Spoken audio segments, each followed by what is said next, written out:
Salut, c'est Dimitri. Et je ne suis pas tout seul. Aujourd'hui, je suis accompagné de Gizzy. Ouais.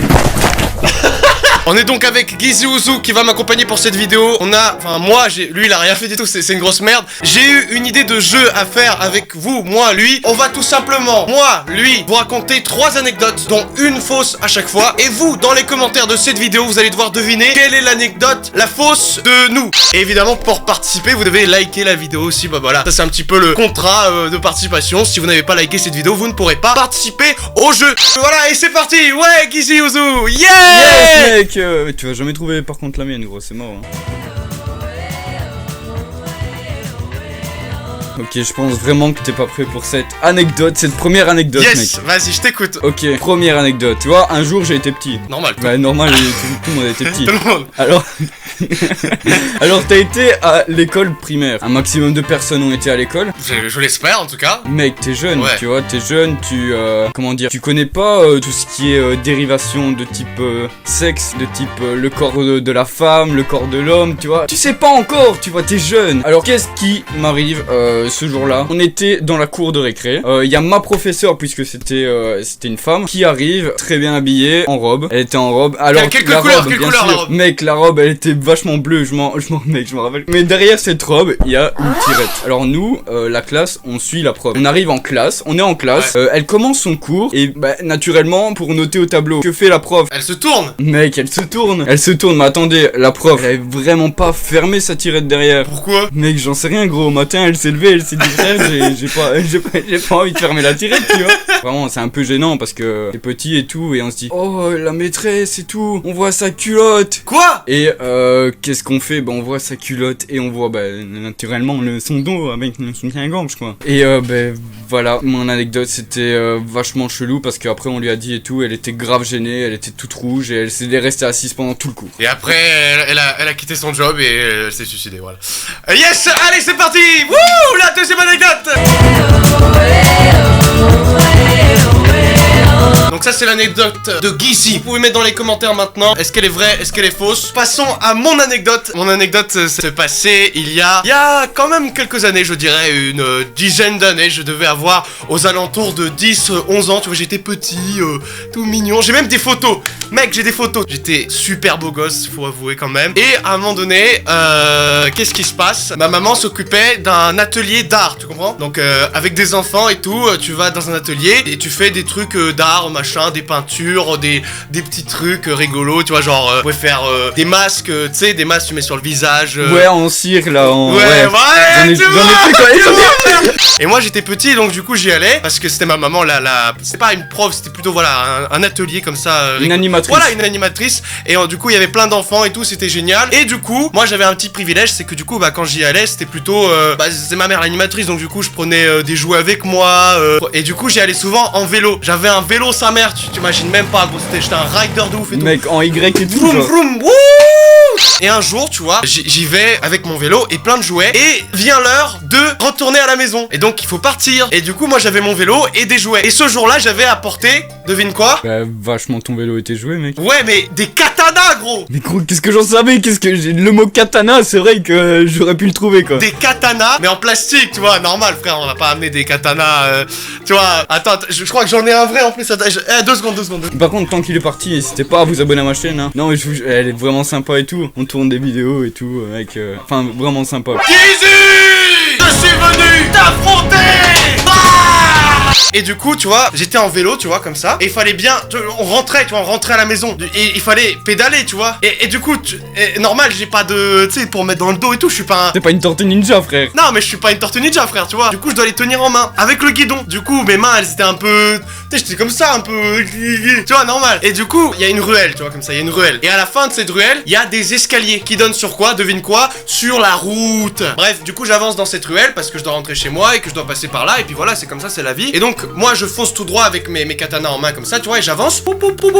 Et je suis en mode, merde, il y a des escaliers. Tu t'es pas dit, genre, je vais me mettre à côté du vélo? Non, parce que moi, j'étais en train de pédaler, mais j'avais des katanas en main, donc du coup, je pouvais pas freiner. Tu vois le délire? Et j'étais en mode ah je peux pas freiner. Et du coup qu'est-ce que j'ai fait? Et ben j'ai continué à avancer sa mère. Et il y avait la route après, mais tu vois, mais j'ai avancé. Ah. Et je me dis voilà je meurs. Du coup qu'est-ce que je fais? Je m'attache au premier truc que je vois dans les escaliers. Donc j'étais déjà dans les escaliers et j'allais mourir, tu vois. Et du coup qu'est-ce que je fais? J'attrape la barre des escaliers. Je fais wow. Et en fait résultat mon vélo il part boum boum boum boum boum dans les escaliers. Et en plus il y avait des vieilles dames et tout. Genre ça a failli les tuer, tu vois. J'ai failli tuer des gens. Et moi je me suis accroché à la barre de l'escalier et j'ai fait et je me suis griffé mais tout le bras à gauche ici mec. J'avais tout le bras déchiré mais de ouf mec. Genre c'était la pire blessure de ma vie. T'as pas de cicatrice par hasard? Non j'ai rien en plus. Je te jure je m'étais arraché tout le bras. Et voilà j'aurais pu mourir ce jour-là. Mais Jésus était avec moi. Mais Dieu merci. Jésus merci beaucoup. Voilà donc c'était la fin de mon anecdote. Jugez donc si elle est vraie ou fausse dans les commentaires.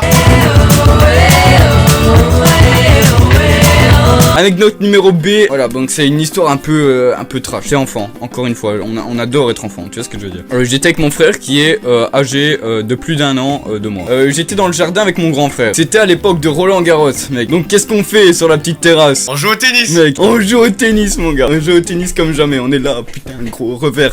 On est excité et tout. Et mon frère il me lâche un gros smash et tout. Je suis là en mode putain, un gros bâtard, tu m'as eu et tout. Mais il a mis la balle dans les buissons. Donc qu'est-ce que je fais? Naturellement, je vais chercher la balle. Le grand frère qui est là, qui a le bras, va chercher la balle. Tu vois, normal. Alors qu'est-ce que je fais? Je vais aller chercher cette balle. Mais pause, je mets une pause ici. Une semaine auparavant, on avait un chat qui n'est jamais rentré à la maison. Ça faisait une semaine qu'il était plus rentré à la maison. Je reviens à ma pause. On est à notre match de Roland Garros là. La balle est dans le buisson. Je vais chercher la balle dans le buisson, très très lointain. À ton avis, qu'est-ce que je vois au fond de ce buisson, près de ma balle? Ton vieux chat gris mort. Mon vieux chat gris était en train de se décomposer. Ah. Il était mort à côté de ma balle de tennis Roland Garros. Et alors ma mère elle était attachée à ce chat. Et elle nous disait ouais vous avez pas vu par hasard le chat et tout. Et on lui disait à chaque fois non et tout. Mais en fait on l'avait enterré au fond du jardin avec mon père. Oh le bâtard. Et pour pas faire de la peine à ma mère tu vois. Voilà l'anecdote un peu triste honte mais non mais attends. Elle a jamais été triste tu vois au moins. Tu vois elle pense peut-être qu'il est dans une famille ou quoi. Quelqu'un l'a pris et voilà. Mais ta mère elle va regarder cette vidéo. Elle va tout comprendre. Non mais maman je suis désolé. Et ça fait longtemps. J'allais dire d'aller vous abonner à sa chaîne mais n'y allez pas. Mais non. Arrêtez vous êtes tous méchants. Ok donc très bien on a très bien écouté ton anecdote. Maintenant passons à mon anecdote numéro 2. L'anecdote numéro B. Moi, toi t'as décidé de raconter une anecdote un petit peu plus sombre. Bah je vais raconter pareil. Faut vraiment te dire que c'est une anecdote qui n'est pas très rigolote. Recontextualise l'anecdote. J'étais enfant, tout petit, devais avoir dans les 10 ans, 11 ans, pas plus. Ok, j'avais 10, 11 ans. C'était l'été, d'accord? Et donc du coup, j'avais eu une amie qui avait un chien, un petit chien, dont je ne dirais pas la race ni la couleur, mais imaginez un chien. Mais c'était un chihuahua. Dans le bâtiment, comment tu sais? C'était un putain de démon. Ouah. De quelle couleur? Mec, il était vachement blanc, gros. Non, allez hop. Oh, je suis déçu. C'était un petit chihuahua noir. Je ne dirai pas son nom. Misty. Un nom de chat. J'avais donc une amie qui m'avait prêté son chien. Mais j'étais petit, mais voilà, on nous avait prêté leur chien parce qu'ils étaient partis en vacances. Et donc du coup je devais le garder, tu vois. C'était un petit chihuahua. Et pause, l'anecdote ne s'arrête pas là. Donc tu vois, j'allais à l'école à pied, parce que l'école était pas si loin, tu vois, 5 minutes à pied. Et souvent, tu vois, sur mon trajet, je croisais des gens, tu vois. Et à un moment donné de ma vie, quand je rentrais de l'école pour aller chez moi, je croisais souvent, je vais pas donner trop de détails, mais disons que c'était une personne assez dérangée, tu vois. Mais voilà, il y avait une personne un petit peu dérangée, un monsieur qui s'habillait en femme, mais ce n'était pas un membre de la communauté LGBT, c'était un truc un peu plus... voilà. Et donc du coup je croisais souvent cet individu qui voulait souvent, très souvent me faire peur en faisant des cris, tu vois un petit peu le délire, genre ah. Mais arriva ce qui devait arriver. En ce jour d'été où je devais sortir le chien qui ne m'appartenait pas, le chihuahua, ce jour d'été, je suis sorti de chez moi et je devais aller promener mon chien. J'étais heureux, je gambadais, il y avait du soleil, c'était la belle vie. Mais que ne fut pas ma surprise lorsque je me tournâme vers ma gauchâme et que j'aperçus cet individam non loin de chez moi lorsque je sortâme ce chihuahua. Enfin, c'est vachement chelou quand tu te retournes. Et donc du coup j'ai aperçu cette personne. Ma première réaction fut d'être en panique, tu vois. J'étais en mode oh mon dieu, faut que je me casse parce que je n'ai pas cet individu. Et en plus je suis devant chez moi et tout, donc Et donc du coup qu'est-ce que je décide de faire? Je décide de courir, tu vois, parce que j'ai mon chien et tout. Je suis en panique parce qu'en fait je vois cette personne qui commence à courir vers moi. Mais quand même, Quoi? Et donc du coup, qu'est-ce que je fais? Je cours, je trace ma race et je me cache dans l'herbe. Et cette personne, qu'est-ce qu'elle fait pas? Eh ben elle commence à crier, à rigoler, en gros, à vraiment... tu comprends bien que... Ouais, il est pas net, hein. Voilà, pas très net. Qu'est-ce que je fais? Je rentre chez moi, je suis en panique, je suis quasiment en pleurs. Et ben qu'est-ce qui se passe pas? Mes parents, ils sont là en mode, qu'est-ce qui se passe? Oh là là, qu'est-ce qui s'est passé? T'as vu un loup ou quoi? Et donc du coup, je leur explique tout. Et ils me disent, ok, on va appeler la police. Donc du coup, la police, qu'est-ce qu'elle fait? Eh ben elle vient chez moi. Et après, ils me demandent d'enlever tous mes habits. Alors je leur donne tous mes habits. Ben, je vais au commissariat et j'explique toute la situation parce qu'en fait, voilà, ce mec, ça faisait des mois qu'il passait à côté de moi. Donc du coup, je fais ma déposition. Je dis, ok, cette personne, elle a fait ci, elle a fait ça, elle a rien fait parce qu'en fait, j'ai juste couru. La police a trouvé où était cette personne. Et ensuite, on s'est rendu non loin d'ici. J'ai dû identifier la personne. Et ensuite, cette personne a reçu une... comment on dit? Un avertissement? Ouais, en gros, il est pas allé en tôle. Et depuis ce jour, je ne l'ai jamais recroisé.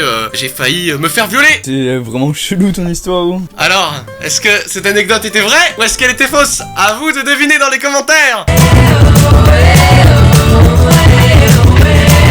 Troisième et dernière anecdote. Anecdote numéro C. Ça n'existe pas un numéro C, t'es bête ou quoi? Donc là, c'est plus quelque chose que j'ai vu en soirée, etc. Tu vois ce que je veux dire? On est en soirée, le nouvel an. C'est super festif et tout. On est chez quelqu'un, voilà. On est dans une maison. On a été invité par un mec, je sais même plus c'était qui d'ailleurs. On a été invité par lui et il y avait mes deux meilleurs potes. Voilà, la soirée se passe. Ben on boit, c'est nouvel an. Oh yes, ça y aller, bonne année et tout, yes.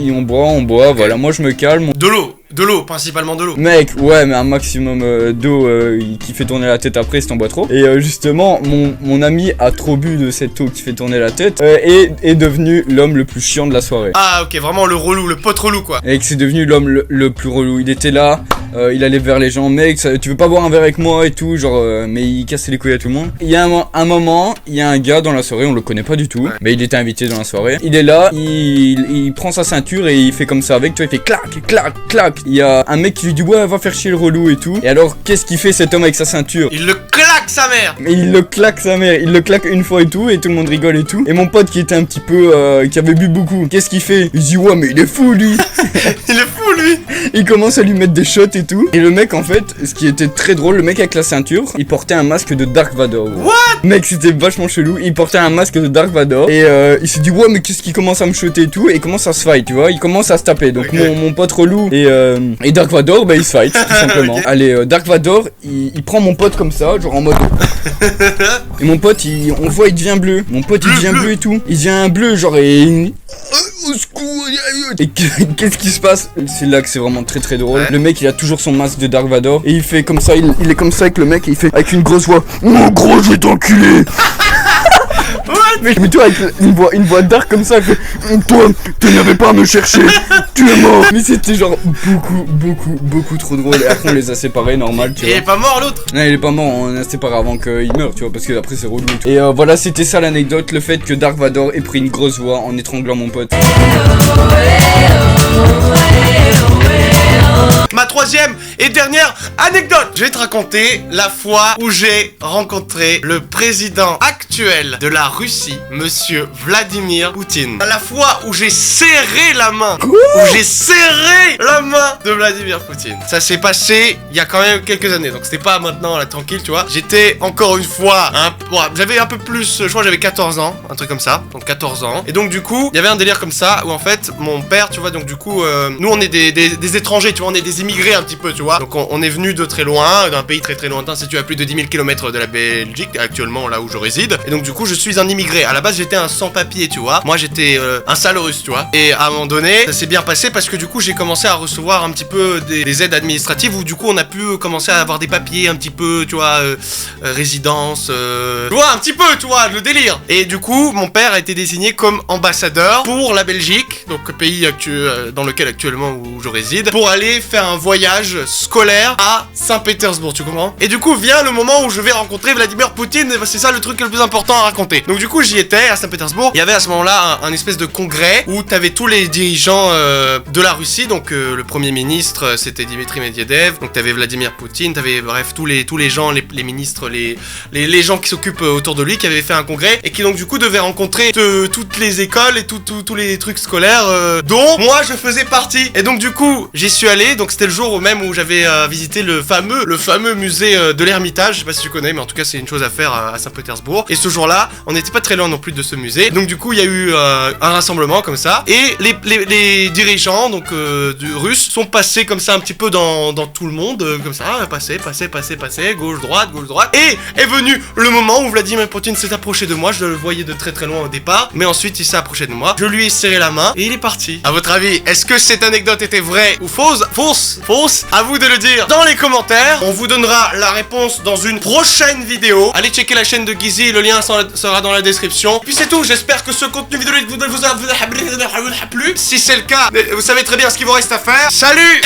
Yes, attends, j'y vais, mec. Enfin, ouais, casse-toi, vas-y, casse-toi. Tellement le seum que je suis peut-être né avec. Alors, t'as trouvé quelle anecdote était fausse? Bah dis-le en commentaire, moi ça m'intéresse beaucoup.